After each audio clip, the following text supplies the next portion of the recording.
اگر آپ colour ultrasound کرواتے ہیں اور اگر بلیک اینڈ وائٹ ہے تو وائٹ کلر کے آپ کو مختلف جگہوں کے اوپر ڈاٹس نظر آئیں گے. یہ ڈاٹس 5 بھی ہو سکتے ہیں, یہ 10 بھی ہو سکتے ہیں, یہ 100 اور 50 کے قریب بھی ہو سکتے ہیں. جتنے زیادہ ہوں گے اتنے ہی مرض کی شدت اس میں ہم کاؤنٹ کریں گے. ایک بات یہاں پہ ضرور عرض کرتا چلوں کہ 4 یا 5% پیشنٹ ایسا ہوتے ہیں, مریض ایسے ہوتے ہیں کہ جنہیں فوکائی کا ٹیسٹیکل فوکائی کا مرض ہوتا ہے, لیکن اس کے باوجود ان کے یہاں سپرم موجود ہوتے ہیں, لیکن وہ سپرم کم تعداد میں ہوں گے, مقدار میں ہوں گے.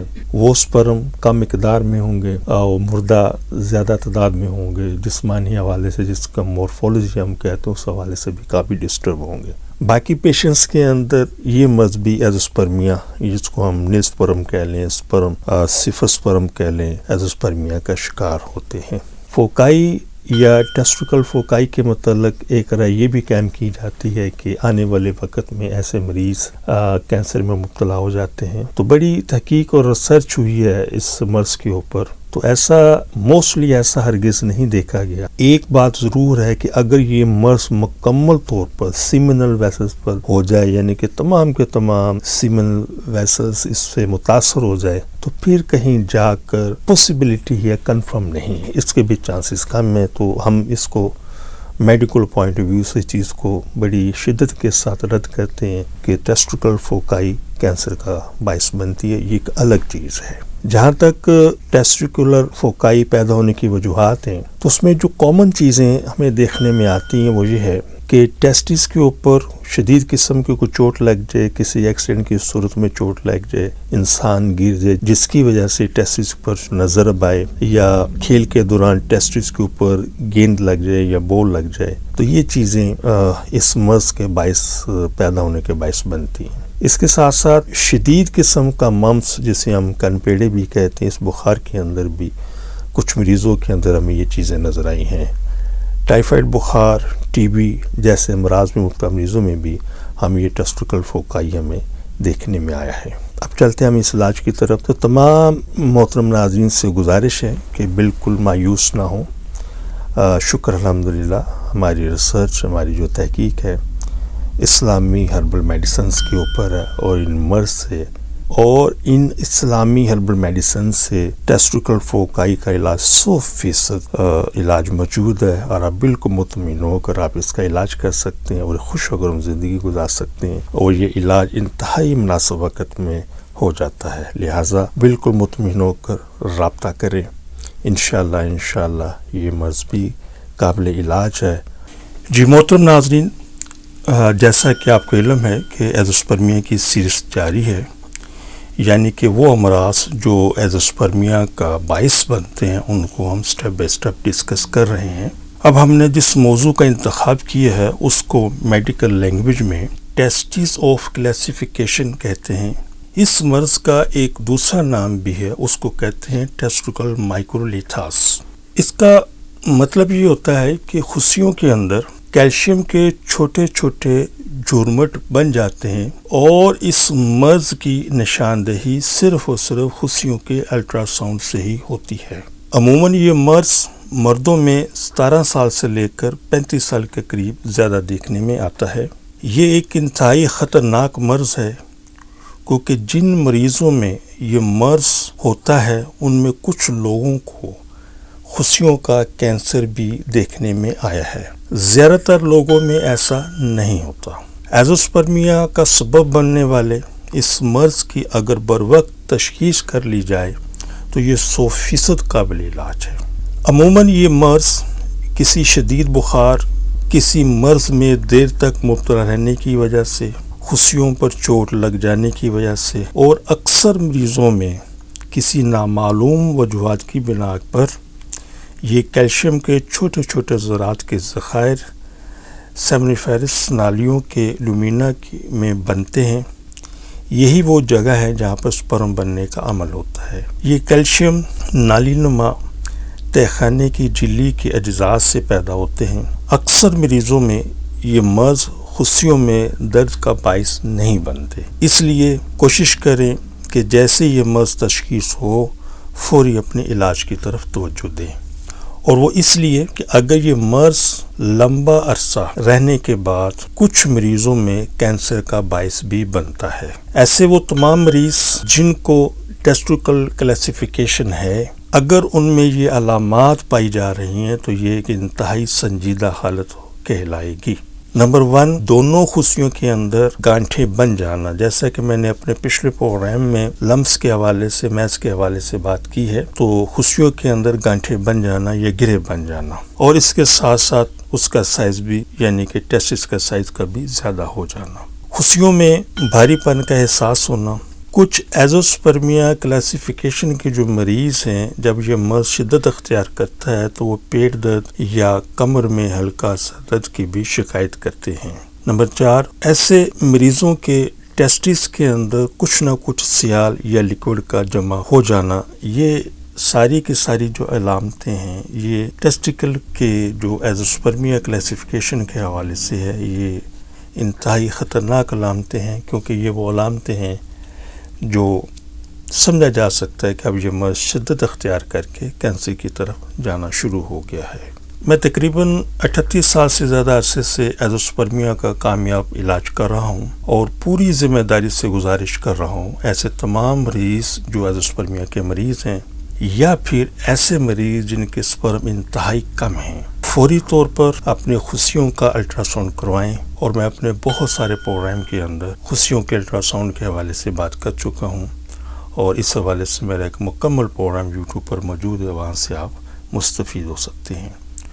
تو بتانا مقصد یہ ہے کہ آپ فوری طور پر ایسے مریض جو ایزوسپرمیا کے پیشنٹس ہیں، فوری طور پر اپنے ٹیسٹس کا الٹرا ساؤنڈ کروائیں۔ اگر خدا نخواستہ ان کے ٹیسٹس کے اندر کلاسیفیکیشن کی تشخیص ہو جائے، وہ فوری طور پر اپنے علاج کی طرف توجہ دیں۔ اگر یہ مرض بگڑ جائے تو پھر یہ بہت مشکل ہو جاتی ہے، اس لیے مکمل اعتماد کے ساتھ رابطہ کریں۔ ہماری تجویز کردہ اسلامی ہربل ادویات کے استعمال سے یہ مرض مکمل طور پر ٹھیک ہو جاتا ہے، اور انشاءاللہ دوسرے لوگوں کی طرح آپ بھی انشاءاللہ صاحب اولاد ہوں گے۔ مزید معلومات کے لیے آپ میرے واٹس ایپ پر رابطہ کر سکتے ہیں، انشاءاللہ مکمل رہنمائی کی جائے گی۔ محترم ناظرین، ہماری دعا ہے کہ ہر آنگن اولاد کی خوشیوں سے مہکتا رہے، لیکن اگر خدا نخواستہ کوئی بھی کپل ابھی تک اولاد جیسی نعمت سے محروم ہے تو ہماری طبی تحقیق سے ضرور فائدہ اٹھائیے، اور وہ خواتین و حضرات جنہیں ڈاکٹر حضرات نے IVF، IUI، ICSI یا دیگر کسی بھی حوالے سے ٹیسٹ ریویو کا مشورہ دیا ہے، تو ہماری ان سے بڑی مؤدبانہ گزارش ہے کہ ان تمام چیزوں سے، ان تمام سلسلوں سے پہلے ایک مرتبہ ہم سے ضرور کنسلٹ کریں۔ انشاءاللہ ان چیزوں کی ضرورت باقی نہیں رہے گی۔ اپنی دعا میں یاد رکھیے گا۔ بہت شکریہ۔ السلام علیکم ورحمۃ اللہ وبرکاتہ۔ پاکستان زندہ باد۔ صرف ایک بار کی ملاقات سے آپ کی مایوسی خوشیوں میں بدل جائے گی۔ آپ حکیم صاحب سے لاہور، راولپنڈی، سیالکوٹ، فیصل آباد، سرگودا، ملتان، حیدرآباد، کراچی میں وقت لے کر ملاقات کر سکتے ہیں۔ آپ بھی ہماری طبی تحقیق سے فائدہ اٹھائیں۔ بچے کی مسکان کا نزدیکی سے احساس۔ آپ حکیم صاحب سے روزانہ ان کے لاہور مطب میں وقت لے کر ملاقات کر سکتے ہیں۔ ایڈریس: اسلامی فرٹیلیٹی سینٹر نزد مینار پاکستان، احمد علی روڈ، لاہور۔ آپ سے گزارش ہے کہ ہمارے اس پروگرام کو سبسکرائب کریں، لائک کریں، شیئر کریں، تاکہ ہماری آنے والی تمام ویڈیوز آپ تک آسانی سے پہنچ سکیں۔